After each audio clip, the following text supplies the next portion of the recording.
Hey everyone, tonight we're diving deep into the freshwater abyss, into the realm of one of humanity's oldest and most enigmatic deities. We're talking about Enki, the Mesopotamian god of wisdom, water, and creation. The trickster who saved humanity, the keeper of civilization's secrets, the lord of the subterranean ocean who held all knowledge in his hands and sometimes gave it away while drunk. Before we begin our journey to ancient Eridu, take a moment to like this video and subscribe to the channel, but only if you genuinely enjoy these explorations into history's forgotten corners. And let me know in the comments where you're watching from and what time it is there. I always find it fascinating to see who's joining me on these late-night historical adventures. Now settle in, dim the lights if you can, maybe let that soft hum of a fan fill the background. Tonight's going to be a long one because Enki's story spans millennia, crosses cultures, and touches nearly every aspect of ancient Mesopotamian life. This isn't just about one god in one culture, this is about how our earliest civilizations understood creation, knowledge, rebellion, and the relationship between the divine and the mortal. Enki wasn't just a god. He was the template, or at least one of the earliest examples we have. The archetype of the wise counselor who bends rules to help humanity. The creative force who shaped the world not through violence but through cunning and compassion. When you read about Prometheus stealing fire for mankind, you might be reading Enki's echo passed down through centuries of cultural transmission. When you encounter flood myths that spare the righteous, you're seeing patterns that appear first in Mesopotamian sources. When civilization itself is described as gifts from the gods, those gifts had Enki's fingerprints all over them in the oldest versions we possess. But to understand Enki, we have to go back, way back, to a time when the Tigris and Euphrates rivers carved life from desert, to cities built from mud brick that stood for thousands of years, to temple complexes where fresh water bubbled up from underground pools and priests chanted incantations older than writing itself.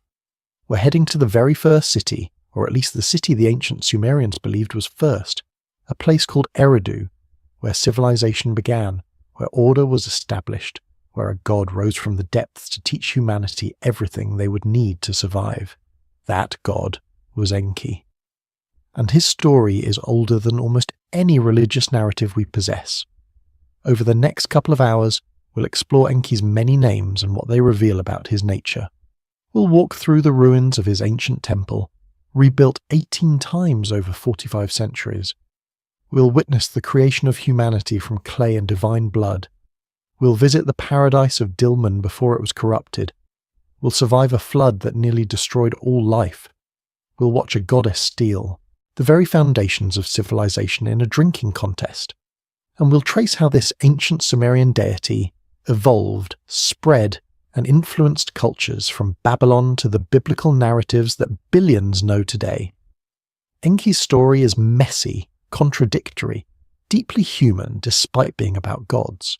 The myths don't always agree on details. Sometimes Enki is the son of the sky god Anu. Sometimes he's born from the primordial waters themselves.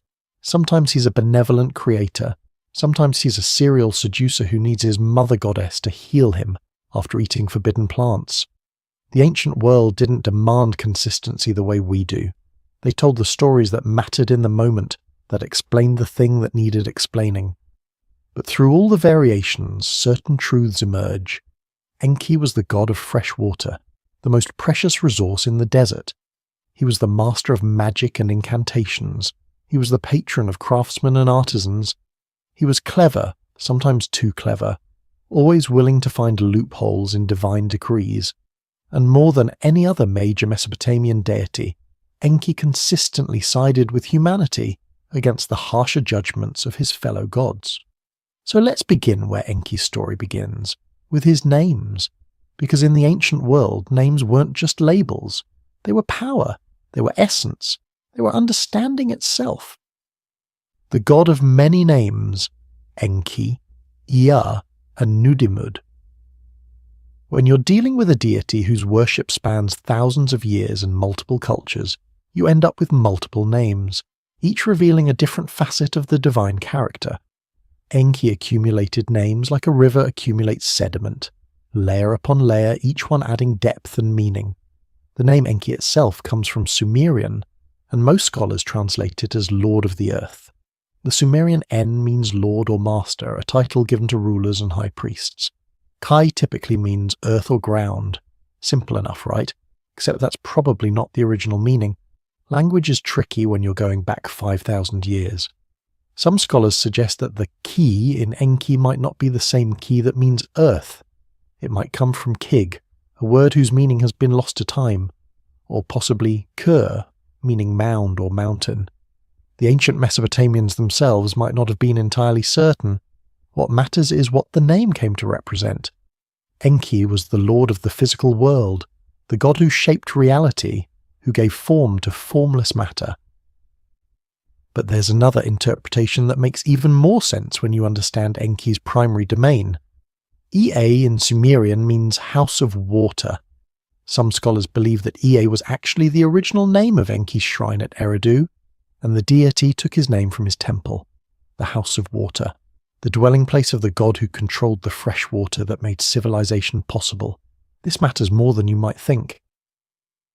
In the ancient Near East, temples weren't just buildings where people went to worship. They were the literal dwelling places of gods. The deity lived there, embodied in a cult statue that was fed, clothed and cared for like a living being. So if Enki's temple was the House of Water, and Enki was the god of that temple, then Enki himself became synonymous with water, with life-giving fresh water that bubbled up from underground aquifers and flowed through rivers. When the Akkadians came to dominate Mesopotamia, they kept Enki but changed his name to Ea. Same god, new language. The Akkadian name Ea likely derives from the same Sumerian Ea, House of Water. The connection to water, to life, to the deep underground ocean called the Abzu, remained central to his identity no matter what language was being spoken. But Enki had other names too. Nudemud, for instance. This is a fascinating one. The name breaks down into Sumerian components that mean something like image fashioner or who creates forms. Another translation suggests he who makes things. This connects Enki to his role as creator, as the god who shapes humans from clay, who gives form to the formless, who brings order to chaos through the act of creation. The god list called an equals Anum, which was essentially an ancient Mesopotamian encyclopedia of deities, explains Nudemud as referring to Enki in his specific aspect as god of creation. Thorkild Jakobsson, one of the great scholars of Mesopotamian religion, interpreted the name as a god of shaping, reflecting Enki's role as patron of crafts and as the deity who literally crafted humans and animals from clay. There's also Nagbu, meaning source or spring. This alternative name reflected Enki's lordship over springs and subterranean waters. Not just any water, but the fresh, pure water that emerged from underground, that irrigated fields and filled canals. In Mesopotamian magic and ritual, subterranean water played a crucial role. Incantations often invoked the power of water from the depths, water untouched by the sun, water that came directly from Enki's realm. Enki bore titles too. King of the Abzu and King of Eridu appear in texts dating back to the early dynastic period, around 2900 to 2350 BCE. Another epithet called him Ibex of the Abzu or Stag of the Abzu. The ibex was a wild goat that lived in mountainous regions, sure-footed, able to climb to heights others couldn't reach. Connecting Enki to the ibex suggested his ability to navigate difficult terrain, to find solutions where others saw only obstacles. Beginning around the 2nd millennium BCE, Enki started being referred to in writing by the numeric ideogram for 40. Scholars believe this wasn't just shorthand but his sacred number, though the exact significance remains debated. In Mesopotamian numerical symbolism, certain numbers carried divine weight. Anu, the sky god, was represented by 60. Enlil, the god of air and wind, was 50. Enki was 40. Based on the pattern, these numbers appear to have reflected hierarchies and cosmic structures, with higher numbers generally indicating greater authority. The use of 40 became so strongly associated with Enki that it could invoke his presence in ritual texts. The multiplicity of names reveals something important about how the ancient Mesopotamians understood their gods. Deities weren't monolithic. They had aspects, roles, functions that varied depending on context. You might invoke Enki when you needed wisdom to solve a problem. You might call on Ea when you needed water for your crops. You might appeal to Nudamud when creating something with your hands. Same god, but the name you used shaped your relationship with the divine, and this is crucial for understanding Enki's place in the pantheon. He wasn't just one thing. He was water and wisdom and craft and creation and trickery and magic and healing and fertility. He was the god you called when the situation was complicated, when simple solutions wouldn't work, when you needed creativity rather than force. But where did Enki come from? Who were his parents? This is where things get interesting, because like many aspects of ancient mythology, the answer depends on which text you're reading and when it was written. Divine genealogy. The birth of the water god. The question of who Enki's parents were might seem straightforward, but ancient mythologies rarely are. Different texts give different answers, and these variations tell us about how religious understanding evolved over the centuries and how different cities promoted their own patron deities. In most Sumerian sources, Enki is described as the son of An, also called Anu, the sky god who ruled the heavens. An was the ultimate ancestor, the father of gods, the personification of the celestial realm itself. In this cosmology, if An was heaven, then Enlil, often portrayed as Enki's brother, was air and wind, the atmosphere between heaven and earth. And Enki occupied the third position in the cosmic hierarchy, associated with earth, water, and the subterranean realm called the Abzu. Enki's mother in these traditions varies between sources. Sometimes she's identified as Ki, the earth itself personified. Sometimes texts name Namu, the primordial goddess of the sea, described as older than creation. The connection to Namu carries a certain logic. If Namu represented the primordial saltwater ocean, Enki as freshwater god could be understood as emerging from that original source, distinct but related, the life-giving waters that separated from the cosmic sea. But then there's the Babylonian version, preserved in the Enuma Elish, the Babylonian creation epic composed around 1100 BCE. Here, Enki isn't the son of Anu, he's the son of Apsu and Tiamat. Apsu was the freshwater deity, male, personifying the sweet underground waters. Tiamat was saltwater, female, the bitter sea. In the beginning, these two waters mingled, and from their union came the gods. In the Enuma Elish, Enki, here called Ea, plays a crucial role in the cosmic drama. Apsu grows tired of the younger gods, annoyed by their noise and their disruption of his rest. He decides to destroy them. Tiamat is reluctant, but Apsu is determined. However, Ea discovers the plot. Using his characteristic cunning, Ea casts a spell on Apsu, puts him into a deep sleep and then kills him. Ea establishes his dwelling in Apsu's corpse, essentially taking over the domain of freshwater, the underground ocean. He builds his sanctuary there, the Abzu, and makes it his eternal home. This is a fascinating piece of mythological evolution. In earlier Sumerian texts, Abzu is just a place, the cosmic underground ocean.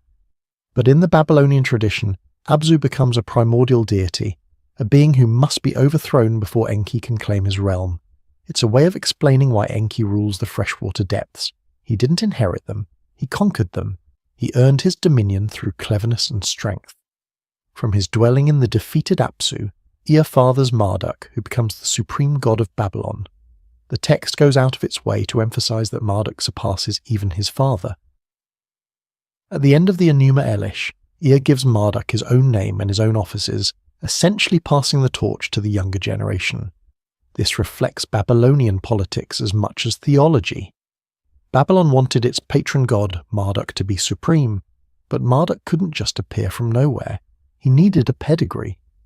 So they made him Enki's son, inheriting wisdom and power from the ancient Sumerian deity while surpassing him. The various accounts of Enki's birth reveal how mythology functions as living tradition rather than fixed dogma. As political power shifted from city to city, as empires rose and fell, the stories adapted. But certain core truths remained constant. Enki was always associated with fresh water. He was always tied to the underground realm, the hidden depths. He was always clever, always the problem solver. always the one who used intelligence rather than brute force. And crucially, Enki always had a special relationship with humanity. Unlike many gods who viewed mortals as beneath them, Enki consistently acted as humanity's advocate, protector, and teacher. This role becomes clearer when we look at where Enki was worshipped and how his cult evolved over thousands of years. But first we need to understand the place that was Enki's home, his power base, his sacred city. We need to visit Eridu, the first city, Eridu and the Iabzu temple. According to the Sumerians, Eridu was the first city ever built. Not just the first city in Mesopotamia, the first city, period. The place where civilization began, where the gods established order and law, where kingship descended from heaven to earth. Modern archaeology tells a slightly different story, but not as different as you might think. Excavations at Eridu, located in what is now southern Iraq near the site of Tel Abu Sharain, have uncovered continuous occupation dating back to around 5400 BCE. That's more than 7,000 years ago during the Ubaid period, before Sumerian culture as we recognize it even existed. What the archaeologists found there is remarkable. A temple, but not just one temple, 18 successive temples, each built on top of the ruins of the last, each expanded and elaborated over approximately 4,500 years of continuous use, creating a sacred mound that grew until the site was finally abandoned during the Persian period, around the 5th or 4th century BCE. 18 temples, 45 centuries of continuous worship at the same sacred spot. That kind of dedication, that kind of sacred persistence across such a vast time span, tells you how important this place was to Mesopotamian civilization. This wasn't just another shrine among many. This was the template, the original, the place all other temples looked to as their model. Ancient texts state explicitly, all rules laid down at Eridu were faithfully observed. The architectural and ritual patterns established here spread throughout Mesopotamia, becoming the standard by which sacred spaces were organized. The temple bore multiple names across its long history. It was called the Iabzu, which translates as House of the Abzu or Abzu Temple. Sometimes texts refer to it as Engara, House of the Subterranean Waters. Both names point to the same fundamental truth. This was where Enki dwelled, where the god of fresh water made his home, where the boundary between the world above and the cosmic ocean below grew thin enough for humans to interact with divine power directly. The earliest version of the Iabzu was humble, a small mud brick structure barely more than a hut from the early Ubaid period. But even that primitive shrine had a feature that would define Enki's worship forever: a pool of fresh water at the entrance. Water bubbling up from underground aquifers, water from the Abzu itself. This wasn't just symbolic. In the desert regions of southern Mesopotamia, freshwater springs were rare and precious. The fact that Eridu had a natural spring made it sacred by default.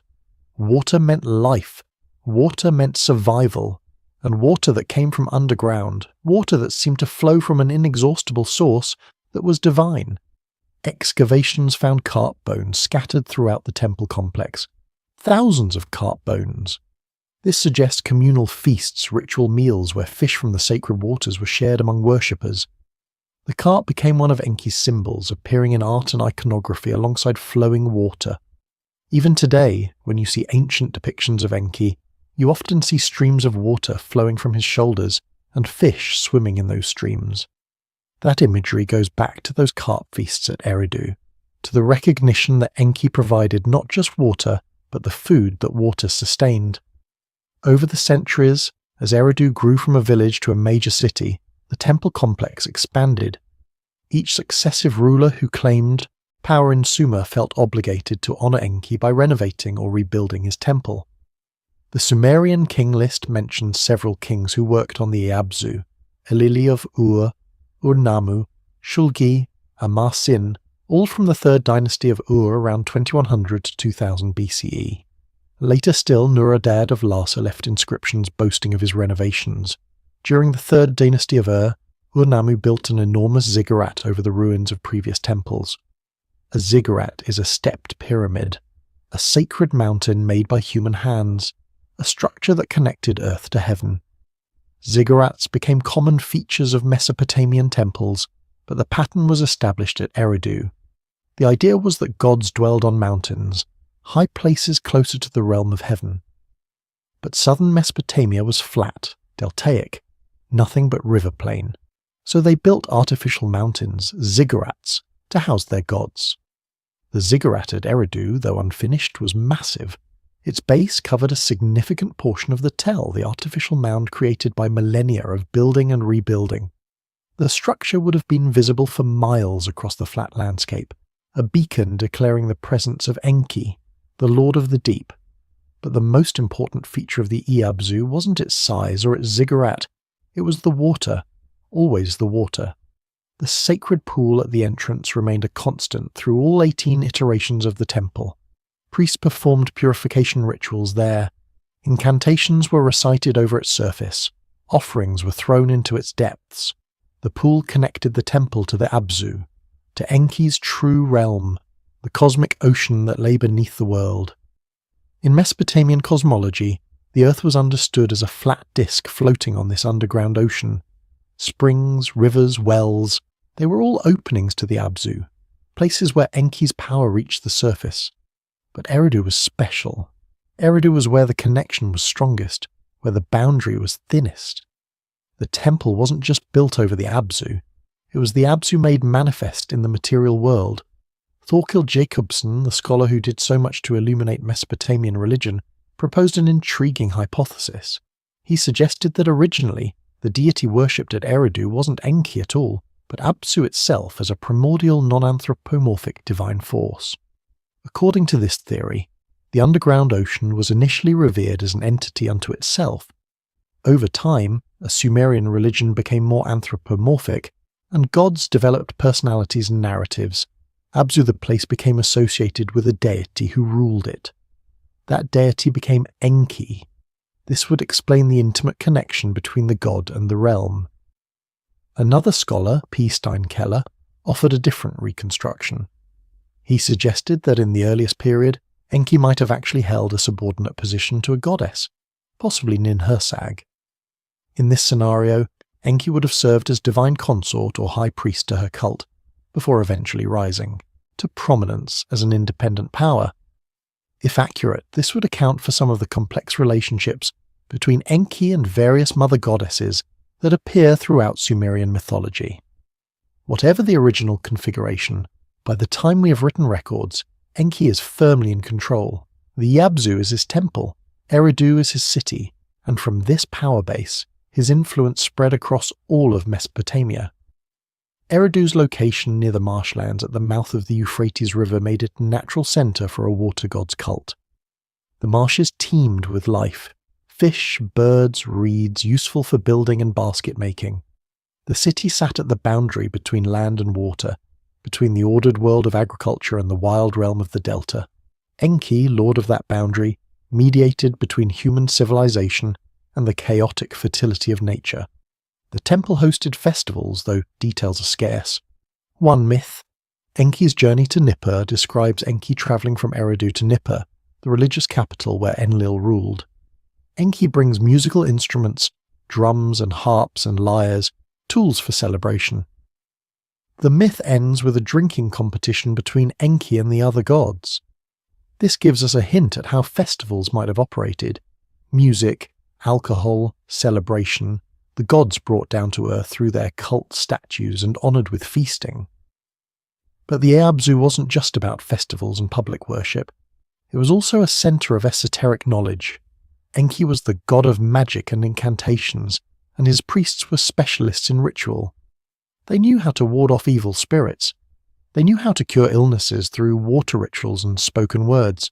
They knew how to divine the future and interpret omens. This knowledge was passed down through generations of priests, each learning the secret traditions of the Iabzu. Many of these incantations and rituals survived, copied and recopied, eventually adapted by other cities and other cults. When Babylon rose to power and promoted Marduk as supreme god, they took the incantations originally written for Enki and edited them, changing the name from Ea to Marduk. The ritual structure remained the same. Only the deity invoked changed. This shows how fundamental Enki's cult was. Even when political power shifted, the religious technology developed at Eridu remained essential. The city itself eventually declined. By the first millennium BCE, Eridu was no longer a major urban centre. The Euphrates shifted its course, as rivers do. Water that had sustained the city for millennia moved elsewhere. The fields dried up, the population dwindled. The temple continued to operate, maintained by a skeleton staff, but its glory days were over. The final abandonment came during the Persian period. The priests departed, the sacred pool dried up or was covered over. Sand reclaimed the ruins. For 2,000 years Eridu was forgotten, just another tell in the desert, its history preserved only in ancient texts that scholars had forgotten how to read. Modern archaeology rediscovered it, first in the 1940s and 50s, then in later surveys. What they found confirmed the ancient texts. This really was one of the oldest continuously inhabited sites in Mesopotamia. This really was a place of extraordinary religious significance. The 18 successive temples really did exist, layer upon layer of sacred architecture, each generation building on the work of their ancestors. Standing at the ruins today, you can still see the outline of the ziggurat, eroded but present. The walls are gone, the roof long collapsed, the sacred pool buried under sand and rubble. But the location remains what it always was, a place where water once flowed, where a god once dwelled, where civilization learned to organize itself around a sacred center. Enki's temple at Eridu established patterns that would define Mesopotamian religion for thousands of years. The ziggurat, the sacred pool, the connection between deity and city, the role of priests as intermediaries. All of it started here, or at least here is where it was first formalized into a system that other cities could imitate. But the Abzu was more than architecture. It was the physical manifestation of Enki's power, and that power was considerable. To understand just how considerable, we need to look at what Enki actually controlled, what domains he ruled, what gifts he possessed. Divine domains: water, wisdom, craft, and chaos. Enki's portfolio was remarkably broad. He wasn't a specialist god like some deities who ruled over one narrow aspect of existence. Enki's influence touched nearly every dimension of Mesopotamian life, from the most practical to the most mystical. First and foremost, Enki was the god of fresh water.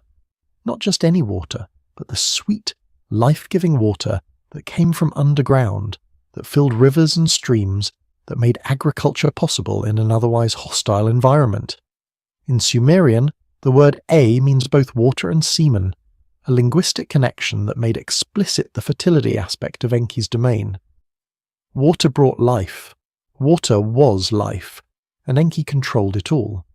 The Abzu, his realm, wasn't just a mythological concept. To the Mesopotamians, the Abzu was real. It was the vast underground ocean from which all surface water originated. When you dug a well and found water, you were tapping into the Abzu. When a spring bubbled up from the earth, that was the Abzu making itself known. When the rivers flooded in spring, that was the Abzu overflowing, Enki's bounty spreading across the land. Control of water gave Enki enormous influence over human survival and prosperity. In an environment where rainfall was unpredictable and typically insufficient for agriculture, where survival depended on carefully managed irrigation from the rivers, the god who controlled those rivers was crucial to daily life. Prayers for water went to Enki. Rituals designed to ensure proper spring flooding invoked his name and sought his favour. Curses directed against enemies often included wishes that their water sources would dry up, that Enki would withdraw his protection and leave them to face the desert's wrath. But Enki wasn't just about practical water management, essential as that was. He was also fundamentally the god of wisdom. The Sumerian word gestu meant wisdom, intelligence, understanding, often specifically associated with the ear as the organ of hearing and thus of receiving knowledge. This wisdom was one of Enki's primary attributes. He wasn't wise in the sense of being morally perfect or always knowing the right thing to do in an ethical sense. He was wise in the sense of being clever, ingenious, able to solve problems that seemed insoluble through creative thinking and deep understanding of how the world worked. This wisdom manifested in multiple domains. Enki was recognized as the master of magic and incantations, possessing knowledge of the secret names of things and the hidden relationships that made ritual effective.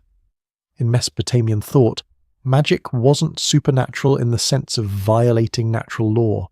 It was understood as a deep comprehension of how the cosmos operated, knowledge of the underlying mechanisms that lay beneath visible reality.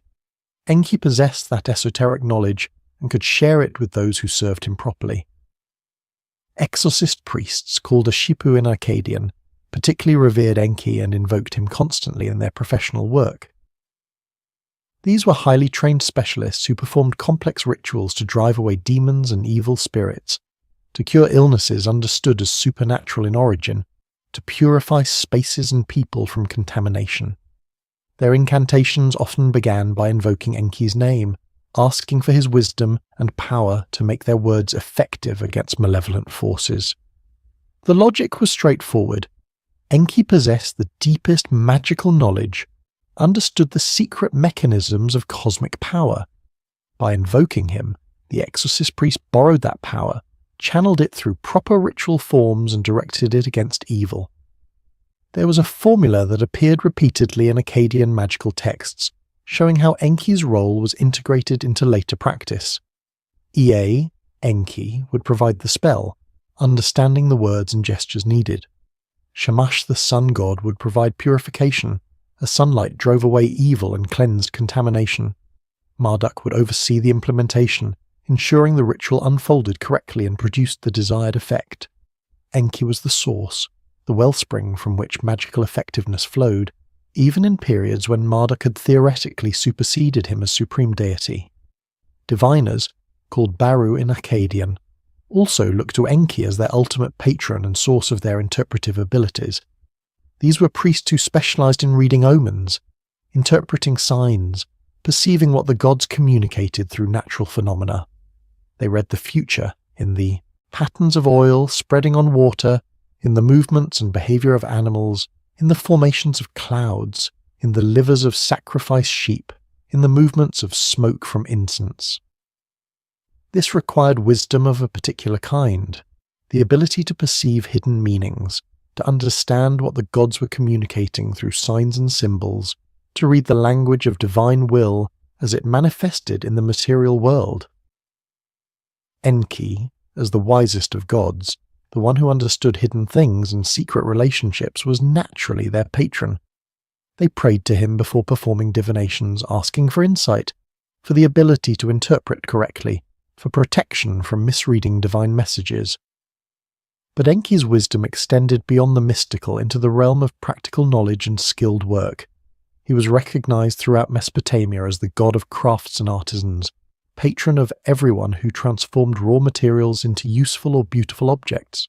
Every skill that required knowledge, technique, and understanding of materials fell under his patronage and protection. Metalworking, the transformation of ore into bronze and later iron, required understanding of fire, temperature, alloys, and forging techniques. Pottery, shaping clay into vessels that could hold water and food, required knowledge of different clay types, proper drying and firing temperatures. Weaving, transforming wool or flax into cloth, required understanding of fiber preparation, spinning, dyeing, and loom operation. Carpentry, working wood into structures and furniture, required understanding of different wood types, joining techniques, and structural principles. Basket making from reeds, crucial in a marshland environment, required knowledge of reed selection, preparation, and weaving patterns.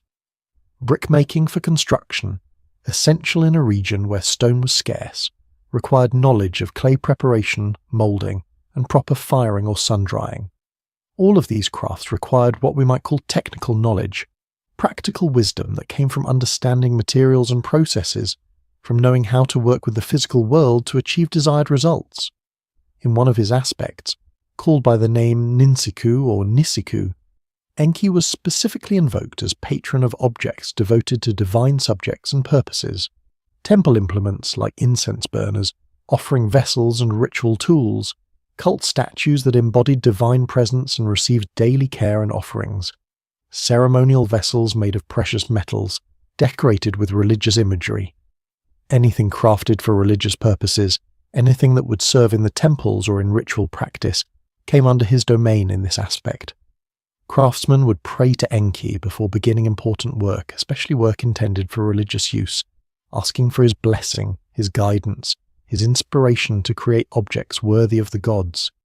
There's a deeper pattern connecting all of Enki's domains. Water, wisdom, craft, creation, they're all connected through the fundamental concept of transformation. Water transforms dry, barren earth into fertile fields, capable of sustaining crops and civilization. Wisdom transforms ignorance into understanding, confusion into clarity, problems into solutions. Craft transforms raw materials into finished goods, clay into pottery, ore into tools, fiber into cloth. Creation itself is the ultimate transformation, taking non-being and transforming it into being, shaping chaos into order. Enki was the god of transformation itself, the deity who presided over all processes that changed one thing into another, who understood that change was the fundamental nature of existence, and that guiding change was the essence of divine power. This transformation principle extends naturally to his role in creation myths. Multiple texts from different periods describe Enki creating humans, animals, or various aspects of the natural world, but his method of creation is distinctive. He doesn't create through spoken word alone, as some creator gods do, commanding things into existence through pure divine will.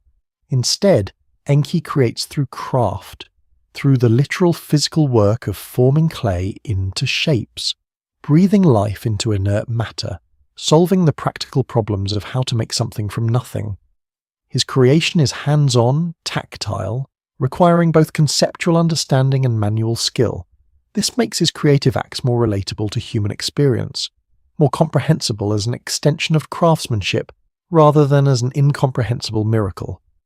When Enki makes humans, he's working like a potter, like a sculptor, using skills that humans themselves could understand and practice, even if they couldn't replicate the divine result. And then there's the trickster aspect of Enki's personality, perhaps the most complex and intriguing element of his character. Enki was celebrated for his cleverness and problem-solving abilities, yes, but also for a certain willingness to bend rules when they seemed unjust, to find loopholes in divine decrees, to subvert the expectations of his fellow gods when doing so served a greater good or protected the vulnerable. When Enlil decided to destroy humanity through flood, Enki found ingenious ways to save them without technically disobeying the letter of his oath. When Inanna came to visit his temple, he got thoroughly drunk and gave away cosmic secrets embodied in the me. When restrictions were placed on him by other gods, he found creative workarounds that honoured the form of the restriction while undermining its substance. This trickster quality made Enki somewhat unpredictable. You couldn't always count on him to do the expected thing. He might help you in ways you didn't anticipate. He might solve one problem while creating another, but he was never malicious.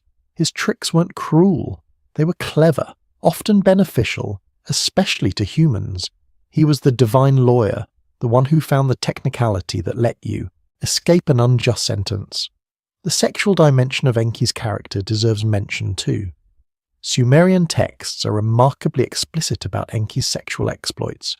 His virility was legendary, and it was connected to his role as god of water. The metaphorical link between his semen and fresh water appears repeatedly.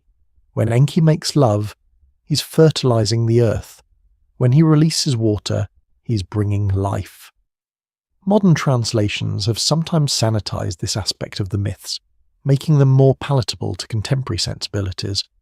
But the ancient Sumerians were quite matter-of-fact about divine sexuality. It wasn't scandalous. It was natural, a recognition that fertility, reproduction, the continuation of life were all sacred functions requiring divine energy. Enki's various domains overlapped and reinforced each other. His control of water gave him power over life and fertility. His wisdom made him the problem solver the other gods turned to when situations grew complicated. His patronage of crafts made him essential to civilization's material advancement. His magical knowledge made him indispensable for priests and ritual specialists. But Enki didn't act alone. He was part of a cosmic hierarchy, a divine assembly of beings called the Anunnaki. To understand Enki's role fully, we need to understand his place in that assembly, his relationships with the other great gods, the complex politics of the divine realm, the Anunnaki and the assembly of gods. The term Anunnaki appears throughout Mesopotamian texts spanning thousands of years, but its meaning and application evolved significantly over that time span. In the earliest documented usage dating to inscriptions from the reign of Gudea around 2144 to 2124 BCE, and continuing into the third dynasty of Ur, Anunnaki referred specifically to the most powerful deities in the Sumerian pantheon, the gods who wielded genuine cosmic authority. These were understood as the descendants of An, the sky god who represented the heavens themselves, the gods who made decisions that affected the entire cosmos and all beings within it. The original group appears to have included what texts call the Seven Who Decree, or the Seven Divine Powers, and himself as the supreme ancestor, Enlil the god of air and wind, Enki the god of water and wisdom, Ninhursag the mother goddess, Nanna the moon god, Utu the sun god, and Inanna the goddess of love and war. These seven sat at the apex of divine power, their authority recognized by all other gods. Their decisions were understood as final, their judgments as shaping reality itself at its most fundamental level. Enki was one of these seven, which immediately tells you how important he was in the cosmic hierarchy. Not a minor deity worshipped in one city with limited influence, not a regional power whose authority stopped at territorial boundaries. Enki was part of the cosmic council that determined the fate of the world, whose decrees structured reality itself. His inclusion among the seven who decree meant his voice carried weight in the most important deliberations of the divine realm. The Anunnaki met in assembly, much like a human political organization. They debated, they argued, they voted on courses of action. This divine assembly was seen as the template for human government, the semi-democratic legislative system that developed during the third dynasty of Ur wasn't invented by humans. It was copied from the gods. In these assemblies, Enlil typically presided. As god of air and wind, as lord of the atmosphere that separated heaven from earth, Enlil held a central position. He was powerful, stern, quick to anger, decisive. When the gods needed strong leadership, Enlil provided it. But Enki and Enlil had a complicated, multifaceted relationship that appears throughout Mesopotamian mythology. They were brothers in most traditions, both sons of An, both fundamental to cosmic order and the proper functioning of the world. Yet they represented very different approaches to problem-solving and governance. Enlil embodied authority, law, and enforcement. He was the strong king, the decisive ruler, the god who maintained order through clear commands and swift punishment for disobedience. When a situation arose that threatened cosmic order, Enlil's answer was often swift and harsh. If humans were too noisy and disrupted divine rest, destroy them. If a god rebelled against established authority, punish them severely as an example. Order must be maintained at all costs, and threats to order must be eliminated. Enki's approach differed fundamentally. He was flexible where Enlil was rigid, diplomatic where Enlil was authoritarian, willing to find alternatives where Enlil saw only one path forward. When Enlil wanted to destroy humanity for making too much noise, Enki looked for ways to preserve them while addressing the underlying problem. When rules seemed unjust or overly harsh, Enki found loopholes, technicalities, creative workarounds that honoured the letter of law while subverting its spirit. He represented mercy where Enlil represented justice, creativity where Enlil represented law, adaptability where Enlil represented consistency. This tension between the brothers appears in multiple myths and isn't portrayed as simple good versus evil or right versus wrong. Both gods had valid perspectives reflecting genuine divine concerns. Enlil wasn't wrong that noise and chaos needed to be controlled, that order required enforcement, that some level of discipline was necessary for cosmic function.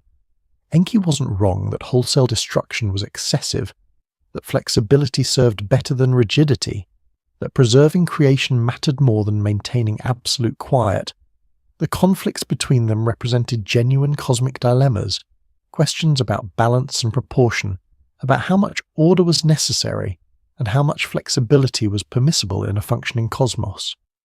The dynamic extended to other members of the pantheon. Ninhursag, the mother goddess, often mediated between the brothers. She could scold Enki for his excesses while also advocating for the preservation of life. Nanna and Utu, the celestial gods, provided cosmic perspective. Inanna, perpetually dissatisfied with her share of power, pushed for expansion and change. In later periods, the meaning of Anunnaki shifted. By the Old Babylonian period, around 1830 to 1531 BCE, a new group of deities called the Igigi appeared. The relationship between Anunnaki and Igigi is complex and varies by text. Sometimes they seem to be used interchangeably. Sometimes there's a clear distinction. In the Atrahasis epic, the Igigi are the sixth generation of gods, younger deities forced to perform labour for the Anunnaki. They dig canals, they dredge rivers, they maintain irrigation systems. After 40 days of this exhausting work, the Igigi rebel. They burn their tools and march on Enlil's temple, demanding relief. The solution to this crisis is the creation of humanity. Enki proposes making new beings, humans, who will take over the labour the Igigi refused to do. This becomes the official justification for human existence. Humans were created to serve the gods, to do the work that even the lesser deities found unbearable. Later texts make the Igigi the heavenly gods while the Anunnaki become deities of the underworld. This shift reflects changing religious understanding, new ways of organizing the divine realm. By the Middle Babylonian period, Anunnaki was primarily associated with the judges of the dead, the 7 gods who sat in the underworld and determined the fate of deceased souls. But in the earlier periods, when Enki's cult was at its height, the Anunnaki were the great gods of heaven and earth, and Enki sat among them as an equal, a voice of wisdom and cunning in the cosmic council. Enki's celestial associations are worth noting. He was connected to the southern sky, the band of constellations that appeared on the southern horizon. While Anu was associated with the equatorial stars and Enlil with the northern sky, Enki's stars were those of the south. Some texts specifically link him to the constellation called the Field, which corresponds to what we know as the Square of Pegasus. This celestial connection reinforced his cosmic importance. The gods weren't just metaphorical forces, they were literally present in the sky, manifested in the stars and planets. When you looked up at night and saw the southern constellations, you were seeing Enki's domain made visible. The Anunnaki in some texts numbered 50, in others hundreds. The exact count mattered less than the concept, a hierarchy of divine powers, working together, usually, to maintain cosmic order, to ensure that the world functioned as it should, that life continued, that chaos didn't overwhelm structure. And at the heart of this system, Enki played a crucial role. He was the intermediary, the problem solver, the god who figured out how to make things work. When creation needed to happen, Enki was involved. When humanity needed to be saved, Enki intervened. When civilization needed its foundations, Enki provided them. But before we can understand how Enki saved humanity, we need to understand how humanity came to exist in the first place. We need to look at the creation myths, the stories that explained why humans walked the earth and what their purpose was. The creation of humanity. Clay, blood, and divine purpose. How did humans come to exist? Why are we here? These are questions every culture has attempted to answer, and the Mesopotamians had their own explanation, one in which Enki played a starring role. The most complete version of the human creation story comes from the Atrahasis epic, an Akkadian text dating to around 1800 BCE, but based on older Sumerian traditions. The story begins not with humans, but with gods, specifically with the Igigi, those lesser deities we mentioned earlier, performing hard labour. Picture the scene. The world is young.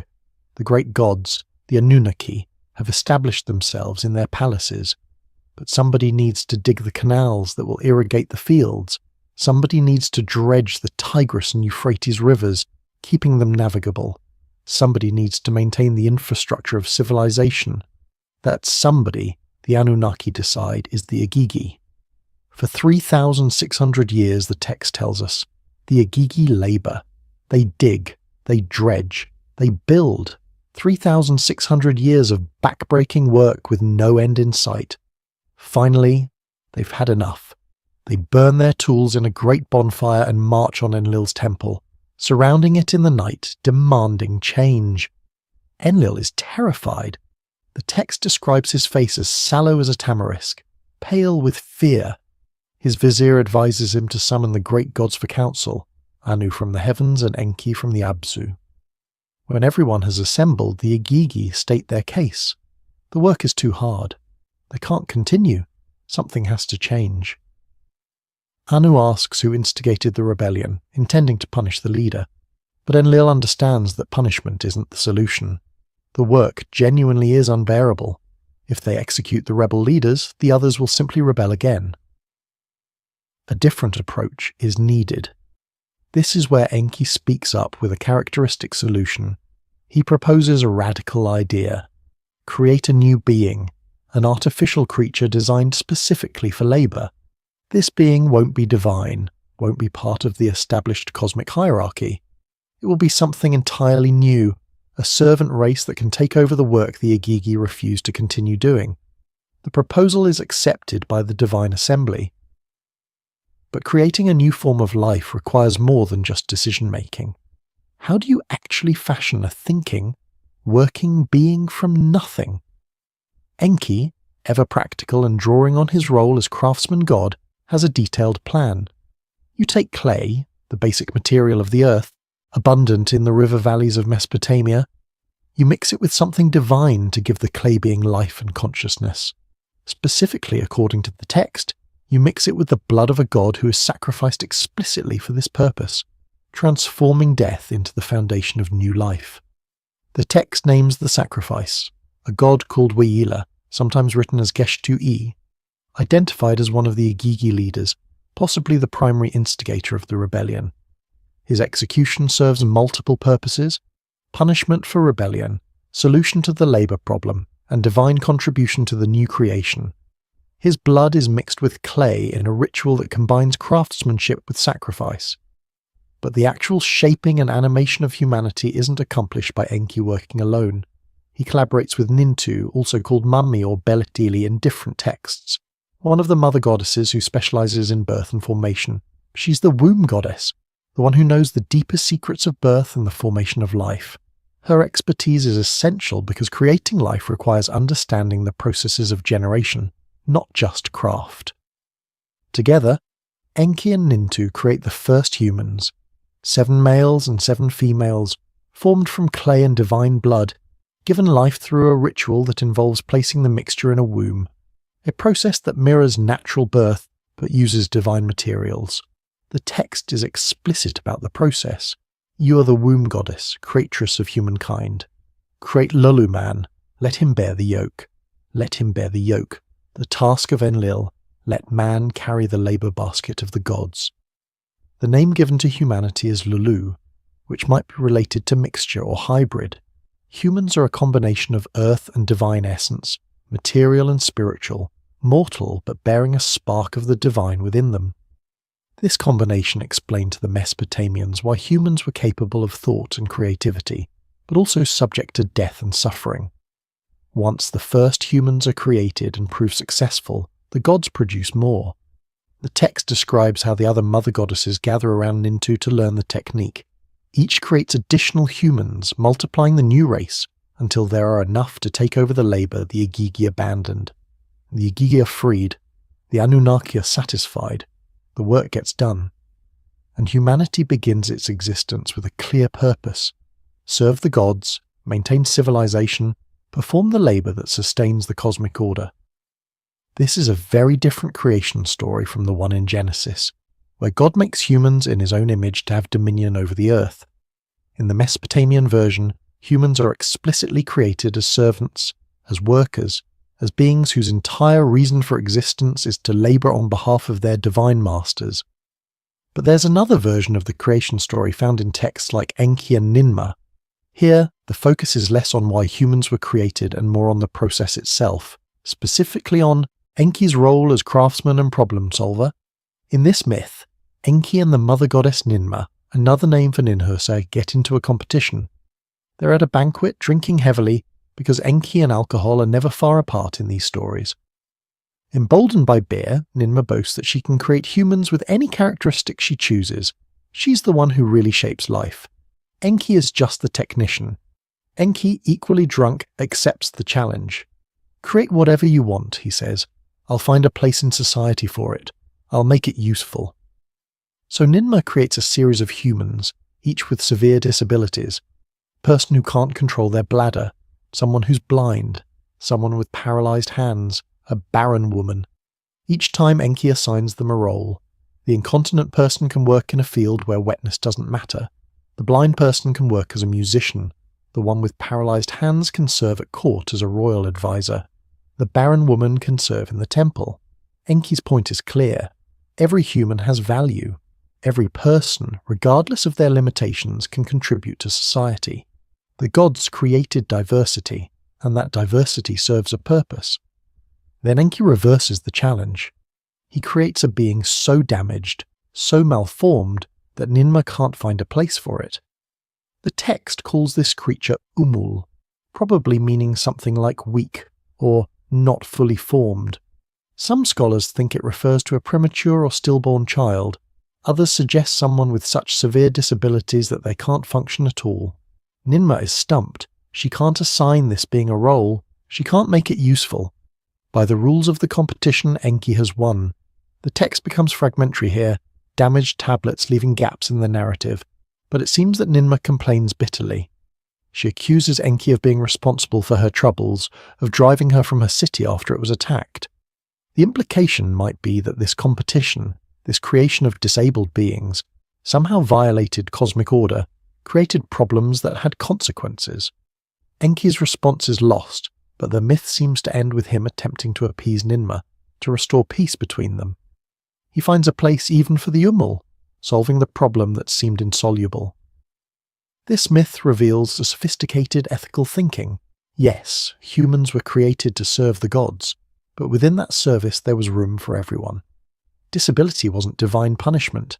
It was variation, diversity, part of the range of human experience, and society's job was to accommodate that diversity, to find ways for everyone to contribute. There's also a darker element to the creation stories. That divine blood mixed with clay? It came from a sacrifice, from the death of a god. Humans carry violence within them from the very beginning. They're made from the blood of rebellion, from a deity who challenged the cosmic order. This explained to Mesopotamian thinking why humans were capable of both good and evil, why civilization and chaos coexisted in human nature. The creation myths established Enki as the architect of human existence. He proposed humanity's creation. He designed the process. He worked with the mother goddesses to actually form the first humans from clay and blood. Without Enki, humanity wouldn't exist. This created a special bond. Enki wasn't humanity's ruler, like Enlil who expected obedience. Enki was humanity's maker, and there's a difference. A maker cares about their creation in ways a ruler doesn't. A maker wants their creation to succeed, to thrive, to fulfill its purpose. Throughout Mesopotamian mythology, Enki consistently acts as humanity's advocate, protecting humans from the harsher judgments of the other gods. Nowhere is this clearer than in the story set in Dilmun, that paradise where gods walked the earth before humans existed, where creation was still fresh and new. Paradise Lost, Enki and Ninhursag in Dilmun. The land of Dilmun appears in Sumerian texts as a kind of paradise, an idealized place where suffering didn't exist, where the gods lived in peace before the complexities of full creation demanded their attention and intervention. The exact geographical location of Dilmun is debated among scholars. Some place it in Bahrain, the island in the Persian Gulf that was known for freshwater springs and served as an important trade hub. Others suggest it was located elsewhere along the Arabian coast. Still others argue it was a mythological location, a conceptual nowhere place that existed outside normal geography, a paradise that couldn't be found on any map because it represented an ideal rather than a physical location. What matters most is what Dilmun represented in Mesopotamian religious imagination, the unspoiled beginning, the time before time, when possibilities were infinite and consequences hadn't yet complicated existence. It was pure, virginal, pristine in the text's own language, a place where the wolf didn't hunt the lamb, where the lion didn't kill, where sickness and death hadn't entered the world. Paradise, in the most literal sense. The myth of Enki and Ninhursag unfolds in this perfect setting. The text opens by describing the land as pure and untouched, using repetitive formulas that emphasize Dilmun's special status. Pure is Dilmun land, virginal is Dilmun land, pristine is Dilmun land. But despite its perfection, there's a fundamental problem. Dilmun, this paradise, has no fresh water. The fields are dry and barren, nothing grows, the land sits sterile, unable to fulfill its potential. The goddess Ninsi Killer, identified as the patron or guardian of Dilmun, comes to Enki with a complaint. How can this paradise thrive without water? How can life flourish in a land that lacks the most basic necessity?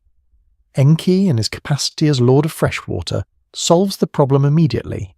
He calls upon Utu, the sun god, to help him bring water from the Abzu to Dilmun. Underground springs suddenly bubble to the surface. Water fills cisterns and channels. The land is transformed. Where once there was only rock and sand, now there are fields and gardens. Dilmun becomes the paradise it was meant to be. Ninhursag, pleased with Enki's work, comes to him. The text is explicit about what happens next. They make love, the union of water and earth, Enki and Ninhursag together, fertilizing the land both literally and symbolically. 9 days later, Ninhursag gives birth to a daughter, Ninsar, whose name means Lady Greenery, or Lady of Vegetation. Ninsar matures with supernatural speed. 9 days after her birth, she's a fully grown goddess. Spring has arrived in Dilmun. Vegetation covers the landscape. Ninhursag, having completed her initial work of bringing fertility to the land, must depart to continue her creative duties elsewhere in the world. She leaves Ninsar in Enki's care, and this is where things get complicated. Enki sees Ninsar walking by the marshes. The text isn't entirely clear about Enki's awareness or intentions here. He seduces her, and they have intercourse. Ninsar becomes pregnant. 9 days later, Ninsar gives birth to another daughter, Ninkura, goddess of mountain pastures. The pattern continues. Ninkura grows to adulthood in 9 days. Enki seduces her as well. She gives birth to Utu, goddess of weaving and spiders. By this point, Ninhursag has returned and discovered what Enki's been doing. 3 generations of his own descendants.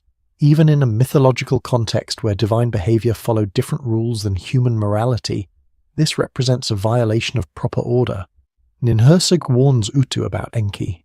She tells the young goddess not to trust him, to refuse his advances, but Enki is clever. He brings marriage gifts, fruits from the marshes, offerings that win Utu over. She opens the door to him.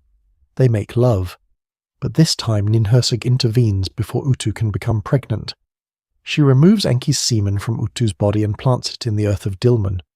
From that semen, 8 plants grow, unique, divine plants that exist nowhere else. Time passes. Enki returns to Dilmun with his vizier Simud, a strange deity depicted with 2 faces so he can see in all directions simultaneously. Walking through the gardens, Enki notices the 8 plants. He asks Isimud what they are. His vizier plucks each plant and hands it to Enki, who tastes them one by one. The plants are delicious. Enki eats them all. But these plants grew from his own seed, fertilized by Ninhursag's power. By eating them, Enki has violated something fundamental, consumed something he shouldn't have touched. Ninhursag returns and finds the plants gone. She's furious. She curses Enki, turns the eye of death upon him, and departs from Dilmun, swearing never to look upon him again. Without Ninhursag's presence, Enki begins to die.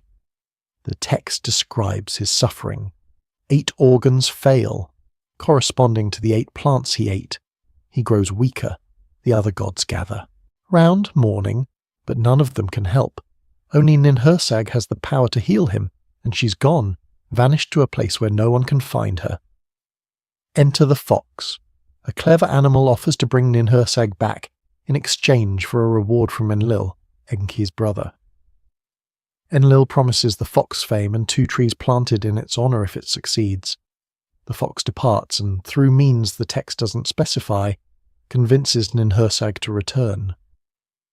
The mother goddess comes back to Dilmun. She finds Enki dying, his body failing piece by piece. Despite her anger, despite his violation of her plants and her trust, she can't let him die. Enki's death would be catastrophic. Water would stop flowing. Wisdom would be lost. Creation itself would be endangered. So Ninhursag performs a healing ritual. She seats Enki in her vulva, a symbolic rebirth, making him her child again.